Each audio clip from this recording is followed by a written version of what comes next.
Home Trails podcast presented by me, Ultra Running Sam.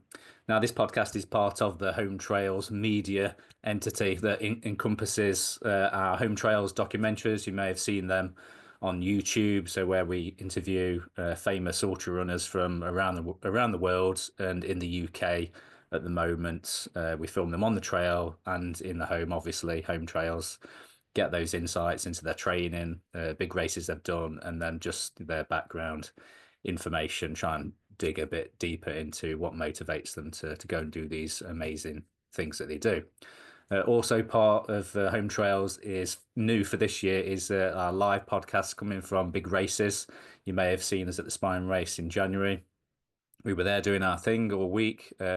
Later on in the summer, we will be at the Lap in the Lake District, and then keep your eyes peeled for other races where we'll be popping up and doing media coverage for some big races, hopefully. So obviously we have a podcast now, so we'll keep doing this every week, keep churning out the podcasts with famous runners and people in the industry, anyone that we can get on that we feel that you might be interested in related to trail running and ultra running. So on with our guest.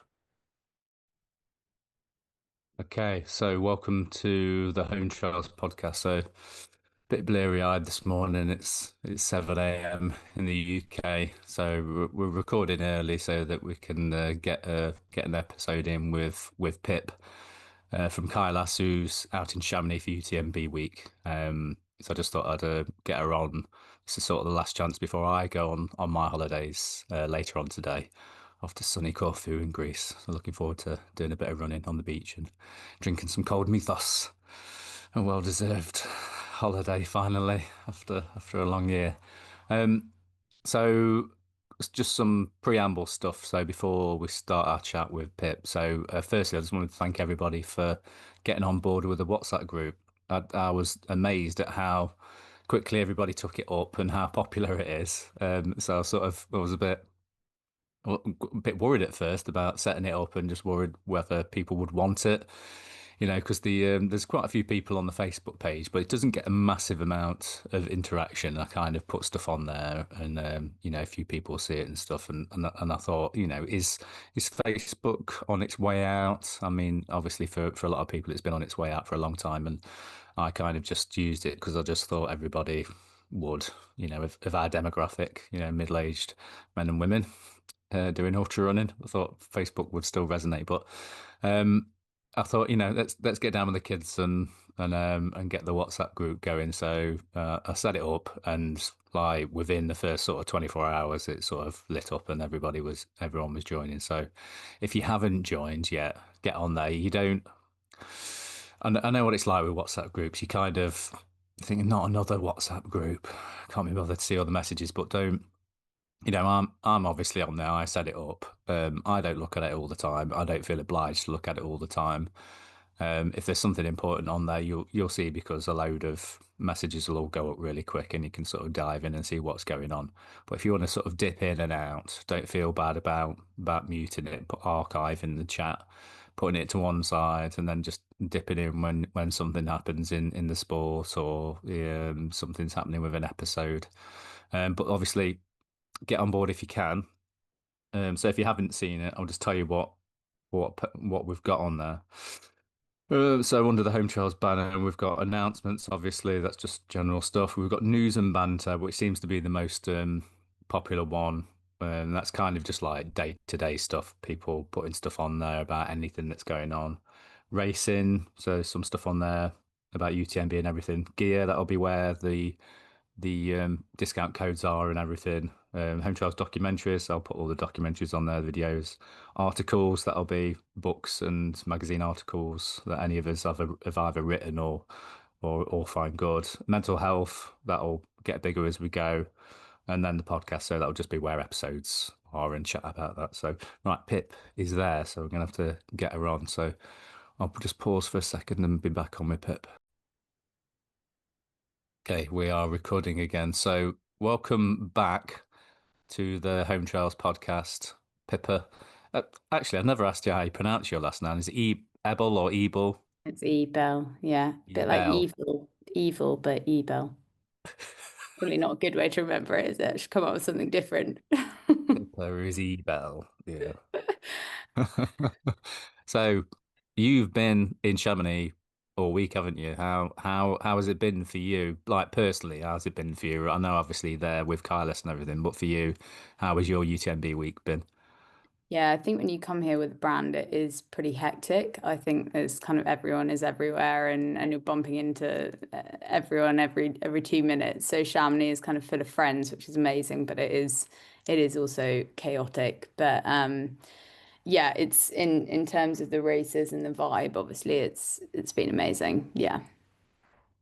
So I suppose it's been like being at a house party all week, like where you It just is. see It's see like a bumping into people. festival. Yeah, a festival that kind of goes on too long, I think.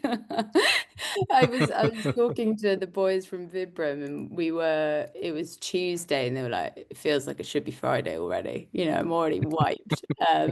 So yeah, I think it's getting bigger and bigger each year and it feels like it's starting earlier and earlier as well. Really feels like things kicked off very much on Sunday. Yeah.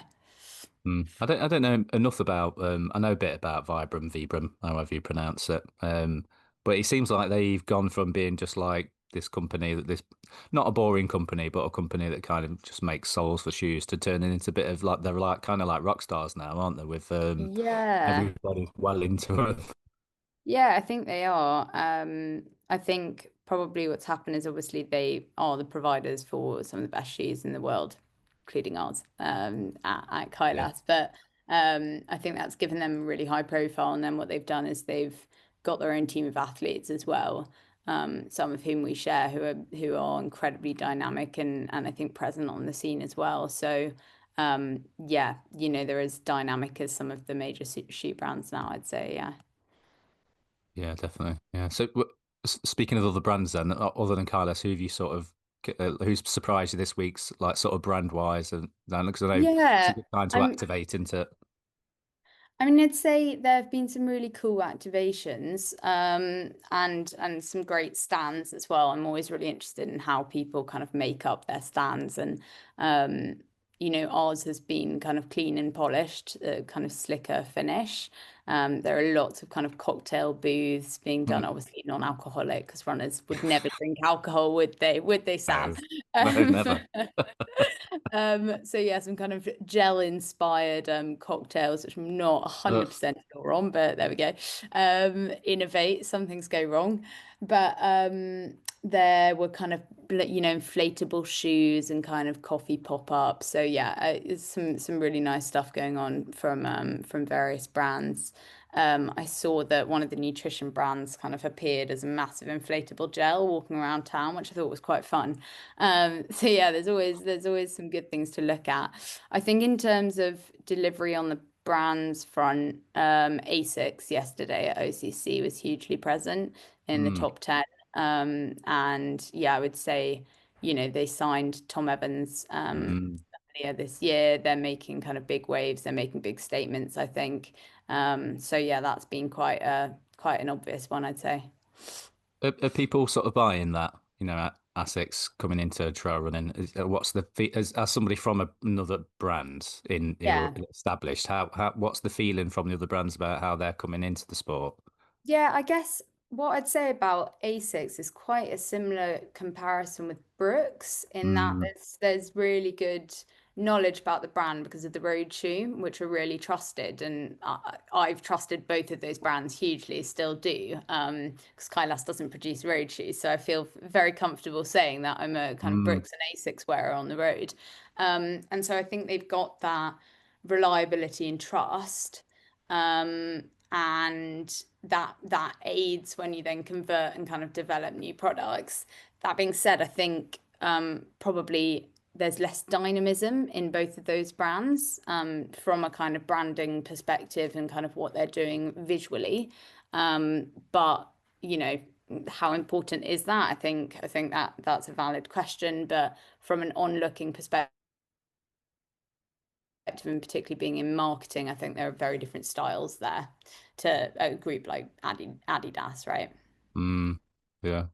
Yeah, I thought it was interesting that one of the first things that Tom Evans did was go and get the key cobbler to go and put a Vibram sole on a pair of shoes.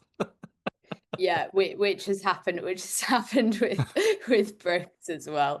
So yeah, that does happen, and I think that says a lot about the Vibram sole. I Mm, think in a sense, says less about the sole of the other brands and really a lot more about Vibram. It is the trusted sole. People love it. yeah. People wear it.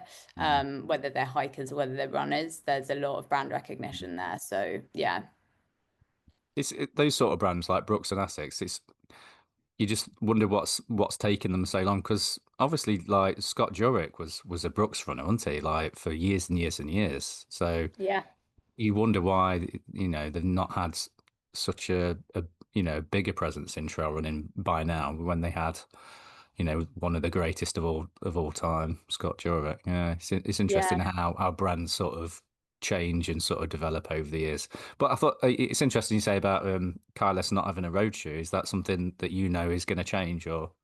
No, I don't think it is, and definitely not for the moment. If anything, we're kind of going bigger with the grip. You know, grip Yeah. is effectively it's our key message this year is that power grip, Mm. and we do it really well. We work really closely with Vibram. We have a lot of kind of IP centered around grip, so it doesn't make sense from a messaging perspective to suddenly produce a Go road the shoe. other I way. think, and really, you're not seeing trailers going from trail to road, right? You're really Mhm. seeing it the other Yeah, way. it's the other So, way. Yeah. yeah, I think we're going to stay loyal to the roots there. Your roots, yeah. That's good. That's a good sign that they're not sellouts. That's good. Even though I'm actually glad you put it like that. Yeah. even though I think they would make a great road shoe because that the pros that I've been wearing. I was talking to Dave Ryan about that when we did the shoe test in the Peak District. Yeah. How that shoe, when you have to run on sections of like tarmac, it flies like a road shoe. Yeah. So they've obviously got the plate and the sole is the right kind of material for doing that. So that's just reassuring to know that when you're in a race, you kind of go from when you transition from a bit of trail to a bit of hard pack stuff, you know that they're going to be fast on that as well as being super grippy on the slippy stuff. Yeah. Yeah, for sure. Good stuff. Um, So this week then, what have been your highlights so far as with the races that have happened so far, obviously up till now, Yeah. had all the small ones and TDS and OCC Yeah.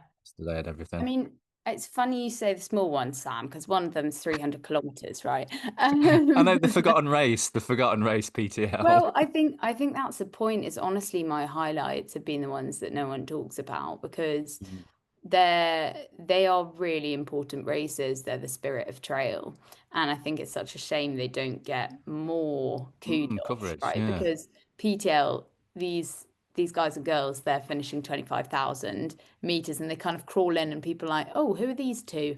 Oh, that's nice. You know, OCC's coming a bit late, and they kind of don't really know who they are. And you know, these guys have just spent 3 days crossing the mountains and climbing scrags and climbing rocks, and it's absolutely iconic. And I think seeing the Gabion Swiss brothers come in and actually our team, our club community runners came in second yesterday, Wow.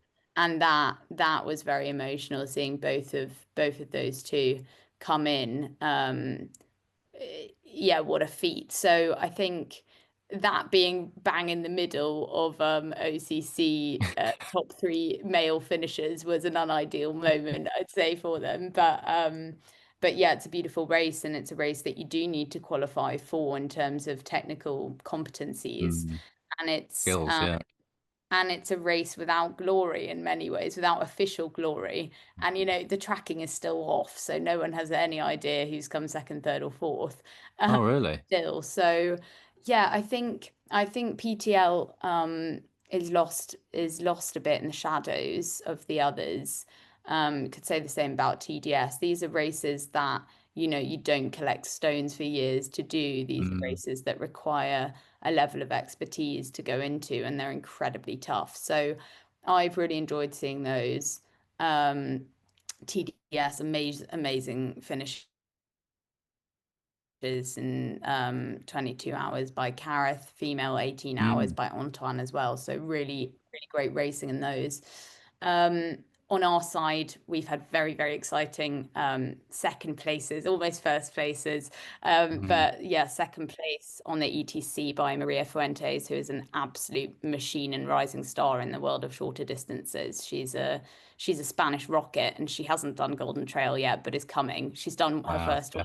one just a few weeks ago and had an amazing result. So she is one to watch for sure, and one that we're really, really excited to watch and see the rise of. Madalena, obviously exceptional runner in the ETC there. And a joy to watch her kind of happy finishes as well, which is lovely. I think the girls Joyline and also Yao Miao, the Chinese runner yesterday, and the hug at the finish. I love seeing how the finishers greet each other. Um, Mm. that's always a highlight for me. So yeah, quite a long answer there because there have been highlights in all of them and the younger races as well, some exceptional new talent. Mm. So I do think there's a lot of hype about UTMB and CCC, and of course they're very exciting races to watch, but I do wish there was more focus and more storytelling around some of the other races. Yeah, yeah, absolutely. So we saw that yesterday, didn't we, with OCC?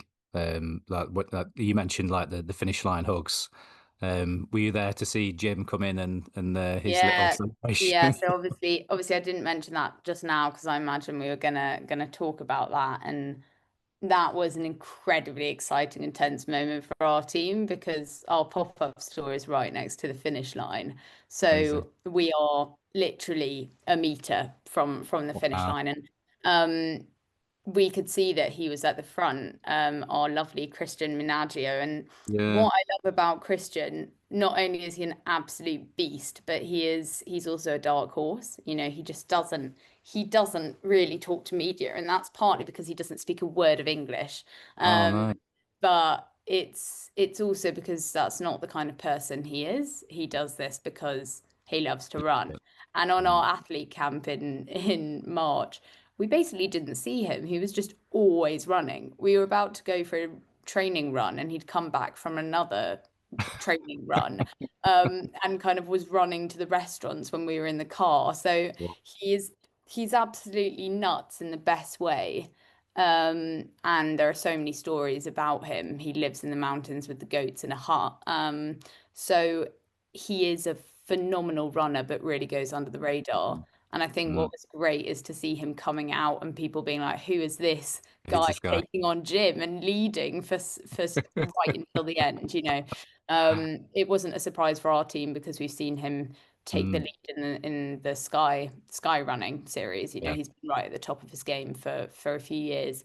Um, but it was a very tense finish. We did really, So really close. think, 20 really hope, seconds. 20 really seconds. hope he was going to make it, and it was in that last kilometer.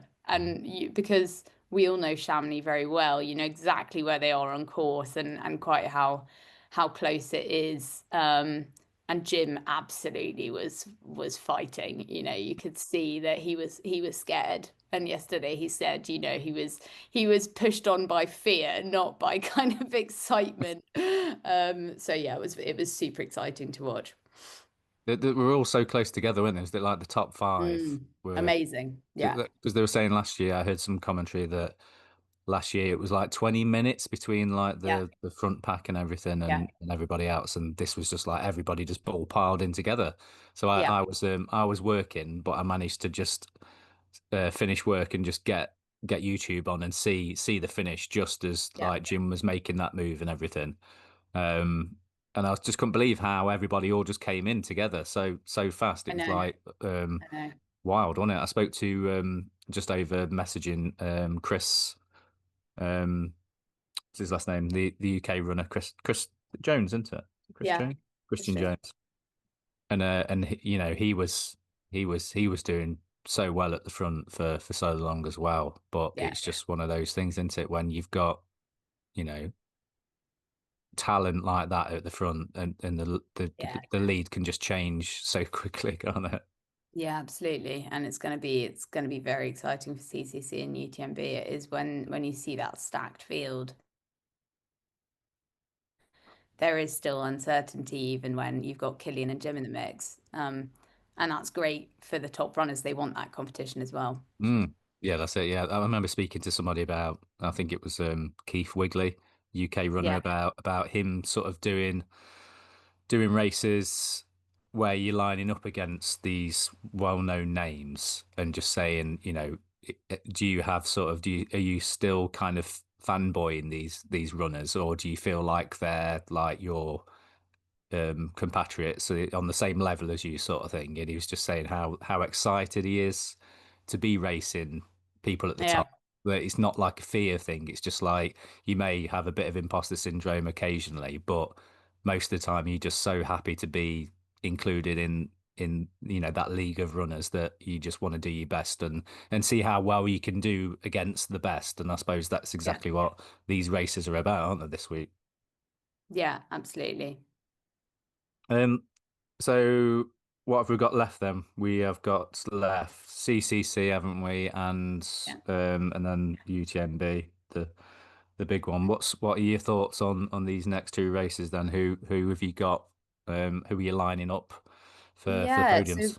so we've got some really it's been a really interesting year for us because it's a lot of runners who have not shown up at UTMB before, like Christian. And we've got a few more runners next year who have never raced to a machines, hopefully Miguel Arsenio, and William Buffelli, who are again under recognized because they don't feature in the UTMB, but they are machines. So they won't be with us this year, but they will next year. And we have a similar thing happening this year. So um we have seen Ha Hao before, but she's back, and that's incredibly exciting. She's on the CCC course. She obviously raced in Western States this year, first Vietnamese to ever be at Western States, let alone kind of Mm, be in that top 10 mix. And she had a tough race, and she's from Vietnam, so to race in the States is what a challenge. But she has podiumed the UTMB in the past, and hopefully she'll be back. So Ha Hao, beautiful person, a beautiful runner. Really excited to see her be in the mix of CCC this year. Um, I think, yeah, it's always great to see Courtney race in the mm. UTMB. In our UTMB, we have our lovely Tom Joly, British runner. What a Yes, go character, ahead, Tom. and what a kind of a different figure in the world of trail running because he speaks openly about some really important topics, and I think is Mm, key in the community of athletes for getting dialogue around really important topics. So Tom is a really important athlete, not just for the way he runs and his level, but really for the conversations that he brings up. And yeah. I think that's great. I'm very supportive. We are very supportive at Kailas of that. I think we've also got some fantastic Chinese runners. I love seeing Chinese runners in the mix. So we've got Zhao Jiaju, who has done incredibly well this season. He moved from Hoka to Kailas Fuga this year, and he's smashed the 100 miler in the Chinese UTMB series with really clear wins. So let's see how he does on the UTMB course this year. I think that will be really interesting. He came in with an amazing finish last year, chose not to DNF and just struggled through to the end, hobbling, which I have a huge amount of respect for those people that Respect. just they know they're gonna have a pretty ugly result at the end, and they just grin and bear it, and they know it will affect their UTMB index, and they go, "So what? I'm here to finish." Mm, And yeah, that's a really brave thing to do now because that UTMB index sponsors look at it, and I think those mm, people that are like, "No, I'm gonna finish. I might come in 70th, I might come in 100th, but let's go." So Charles Adju is a great runner. Luo Tanhua, who did very well at Hard Rock, is another one of our Chinese runners. mm. So, the Chinese runners are coming through. We've got Yao Miao, who came second in OCC, and she's won it in the past last year. Fu Zhao Xiang from Hoka is racing in the CCC this year. She's a great runner. So Yeah, it's an interesting mix for me. And British community, Luke Grenfell-Shaw is going to be in the CCC. He had a great result 2 years ago. Let's see what he does 2 years later. Yeah, he's been training very well this year. So an interesting, very interesting field. I've got a load of runners out there that I love watching. I love watching because they're fantastic runners and they're exciting. Puppy is a favorite, obviously, and yeah, I think it's going to be a really interesting watch. Yeah, definitely. Yeah. Just going back to Tom, obviously, Tom was how how we connected with Kailas and everything. Um, yeah, I think he wears his heart on his sleeve. Is that the right Mm, way to sort of describe him? That he puts everything out there, doesn't he? He's very, very open with the way that he trains and the stuff he does, and the thing, the issues he's had with his health and everything that he spoke openly about.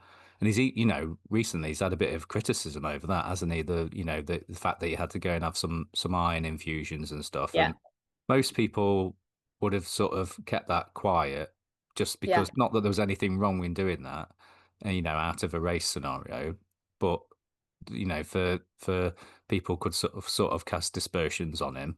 yeah, But he's completely open with it all, isn't he? And he's quite happy to sort of tell his story and sh show the yeah. sort of behind the scenes of being a pro runner.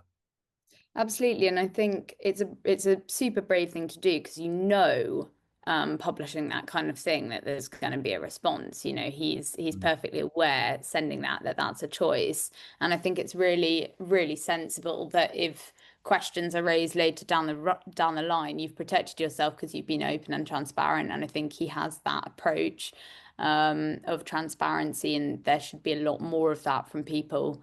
This huge disappointment when you find out kind of truths about runners that afterwards that don't follow official guidelines.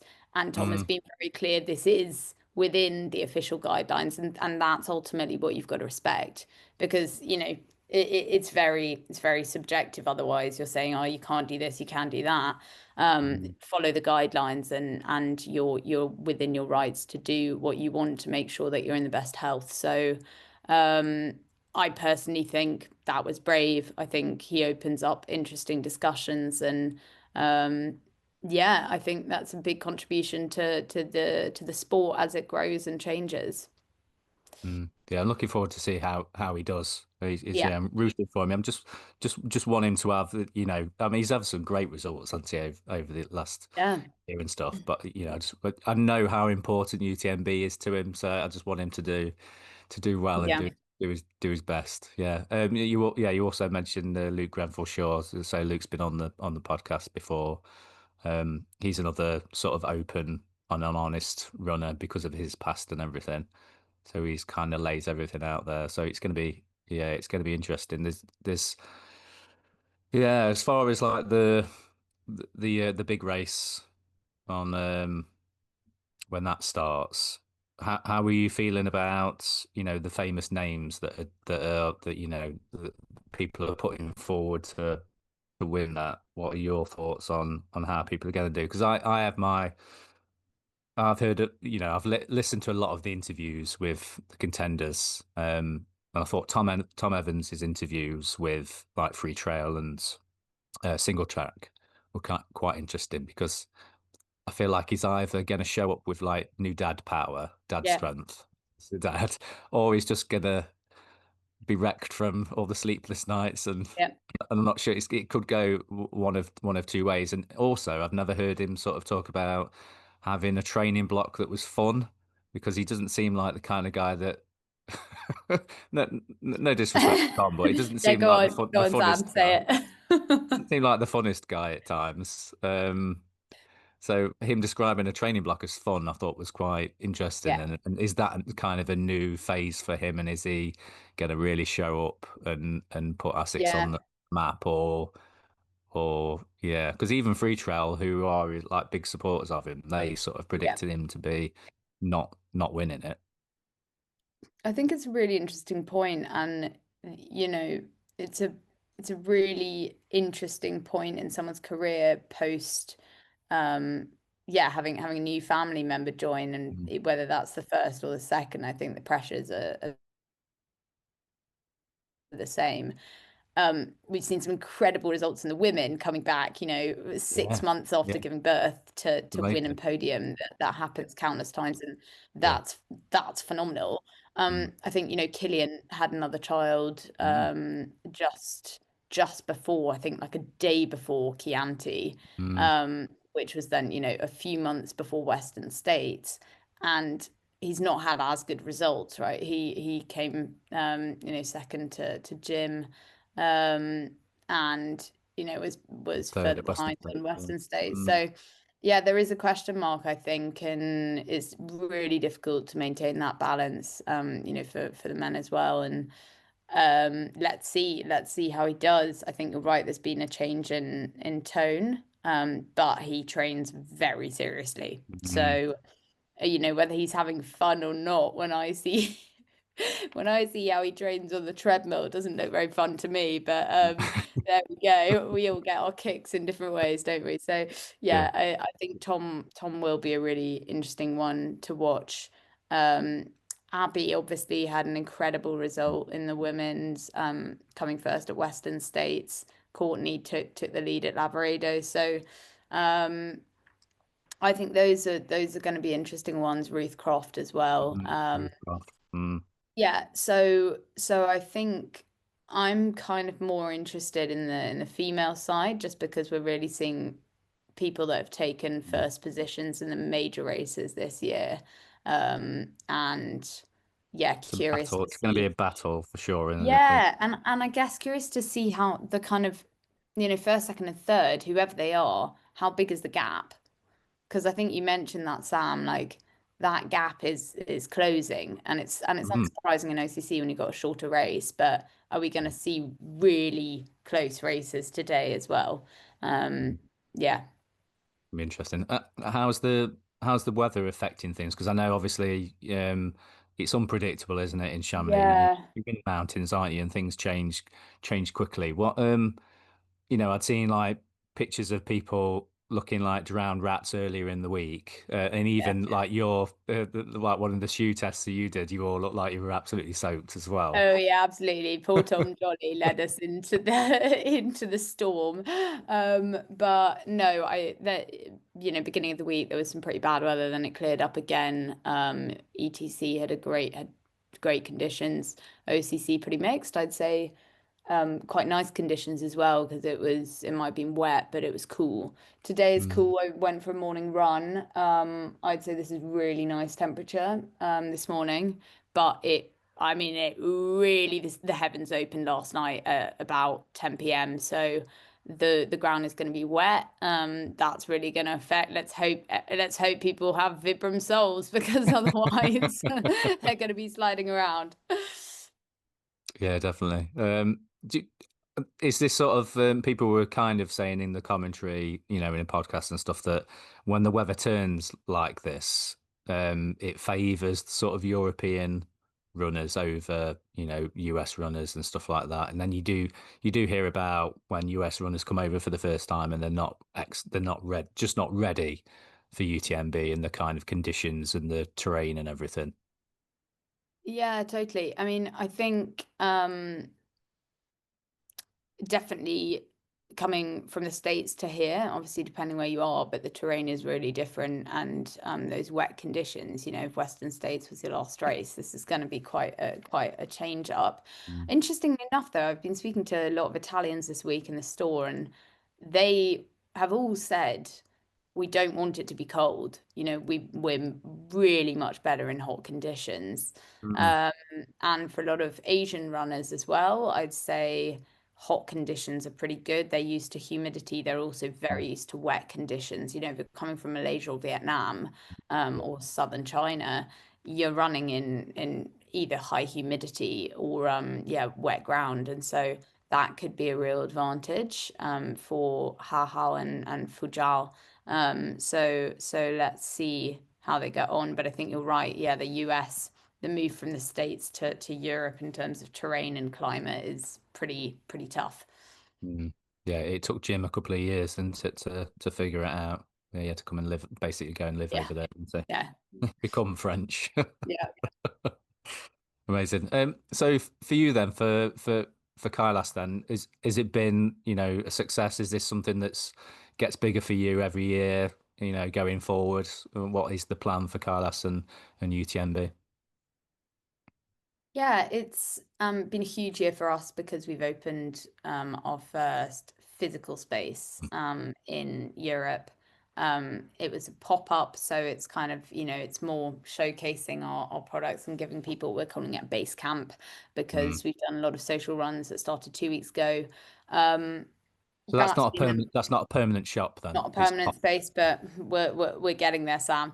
Mhm. And yeah, I think that's been cool to see so much activity in store. We've had so many people come in, and to be honest, like say I've never heard of this brand, and then they come out with a pair of shoes and they're racing TDS the next day, and I'm going, Wow. you sure?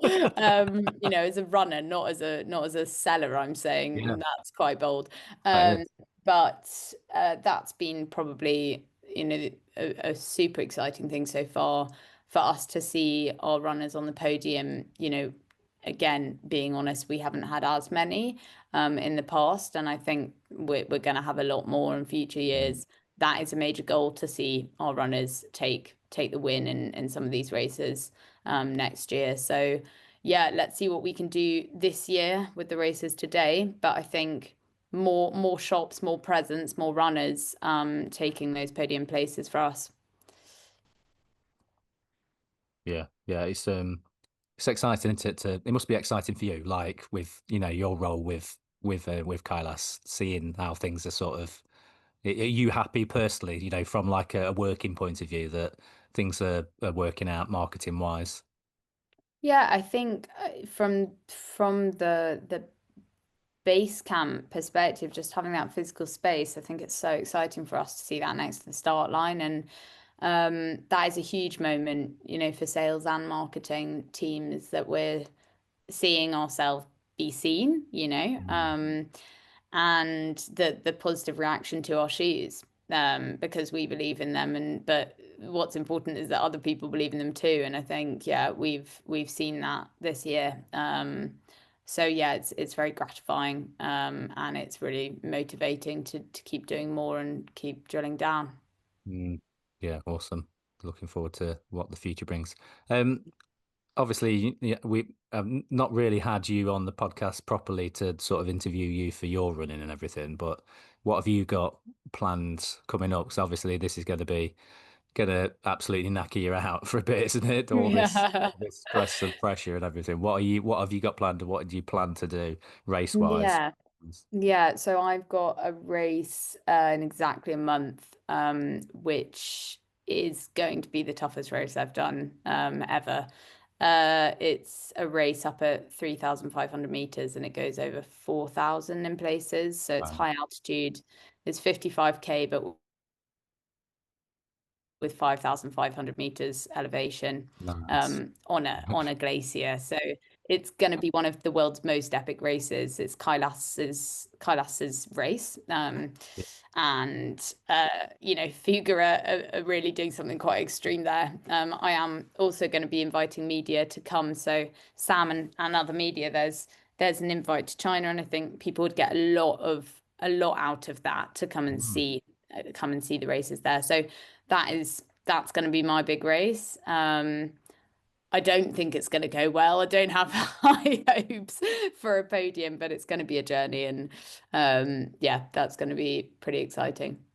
How do you do with altitude? Are you sort of pretty well adjusted for altitude? Do Yeah, you I do really, I really love the altitude races. They're a very different experience, different physical sensation, trying to breathe to going uphill. But I do really love them, and I think that's probably more where my playground is higher altitude and a lot of climb. So yeah, we'll see how it feels. What about you, any? Sam? What's next on for you running, So I've got training, races? I need to before I go on holiday. I need to before I spend all my money. I need to sign up for the two races that I've got before the end of the year that I want to do.